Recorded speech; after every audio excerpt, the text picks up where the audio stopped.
భూమి ఆరకపోవడం వల్ల అంత జమ్మి మురిసి ఒక్కొక్క చెరువు కింద 100 ఎకరాలు కూడా నాటబెట్టలేని పరిస్థితి ఏర్పడింది. ఆ చెరువులను కూడా రిపేర్ చేయాలని మీ ద్వారా గౌరవ మంత్రి గారికి నేను విజ్ఞప్తి చేస్తా ఉన్నా. అదేవిధంగా రెసిడెన్షియల్ స్కూల్స్ చాలా ఉన్నాయి. ఇక్కడ ఒకటేనా ఒక్క నిమిషం వెనకబడ్డ నియోజకవర్గం సార్ ప్లీజ్.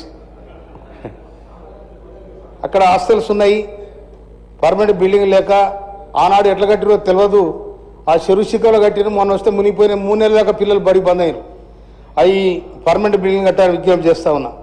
మోత్కూరులో బస్ డిపో ఏర్పాటు చేయాలని విజ్ఞప్తి చేసిన తర్వాత అక్కడ బ్రిడ్జ్ ఉంది గుండాల మోత్కూరు మధ్యలో, అది కూడా చేయాలని అక్కడ బ్రిడ్జ్ శాంక్షన్ చేయాలని సంబంధిత మంత్రి గారికి విజ్ఞప్తి చేస్తా ఉన్నా.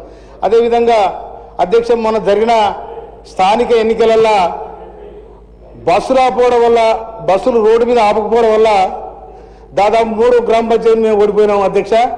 అందుకోసం అక్కడ స్టేజ్ దగ్గర తొండ తర్వాత కోడమరి దగ్గర బస్సులు ఆపాలని మీ ద్వారా ప్రభుత్వాన్ని విజ్ఞప్తి చేస్తున్న అధ్యక్ష. గతంలో తిరుమలగిరి మున్సిపాలిటీలో బస్టాండ్ కట్టిండ్రు, కానీ బస్సులు అక్కడ పోవట్లేవు.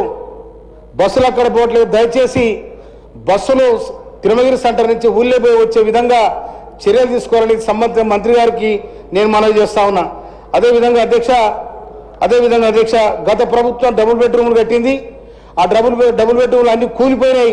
మరి వాటిని మళ్ళీ రిటర్న్ చేస్తారా, రిపేర్ చేస్తారా, ఏం చేస్తారో కూడా దయచేసి ప్రభుత్వం మన హౌసింగ్ శాఖ మాత్యులు దాన్ని చర్య తీసుకోవాలని చెప్పి మనవి చేస్తా ఉన్నాం. ఇంకొక అధ్యక్ష లాస్ట్గా మొన్న జరిగిన స్థానిక ఎన్నికలలో పట్టణంలో ఉన్నవారు పల్లెలకు వచ్చి 93% ఓటింగ్ అయింది.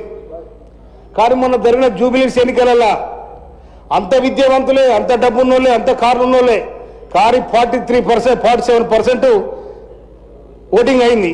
కనుక రాజ్యాంగం అందరికి ఒకటే హక్కు ఇచ్చింది. ఆ హక్కును కూడా వారు ఉపయోగించుకోలేక రాజ్యాంగాన్ని, ఓటు వ్యవస్థనే అపహాస్యం చేసే పరిస్థితి ఉంది. కాబట్టి ఓటు వేయని వాళ్లకు హైదరాబాద్లో ఉండి ఓటు వేయని వాళ్ళు ఎవరైతే ఉందో వాళ్ళకి నీళ్లు కరడు బంద్ చేయాలని కూడా మనం చేస్తున్నాం. థ్యాంక్ యూ అధ్యక్ష. అధ్యక్ష, సభ్యులు చెప్పిన వివరాలన్నీ కూడా నోట్ చేసుకోవడం. శ్రీ కాళే యాదవ్. అధ్యక్ష, ధన్యవాదాలు మాట్లాడడానికి అవకాశం కల్పించేందుకు. చేవెళ్ల నియోజకవర్గం హైదరాబాద్కు కూతపేటలో ఉన్నటువంటి నియోజకవర్గం. మరి రోడ్ల పరిస్థితి చాలా అధ్వానంగా ఉంది. మరి హిమాయత్ నగర్ తంగేపల్లి వికారాబాద్ వరకు తమరి నియోజకవర్గం వరకు పోయేటటువంటి రోడ్డు చాలా అధ్వానంగా ఉంది.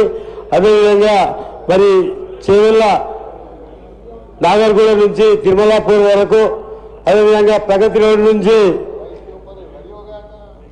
ఎల్వేసి రోడ్డు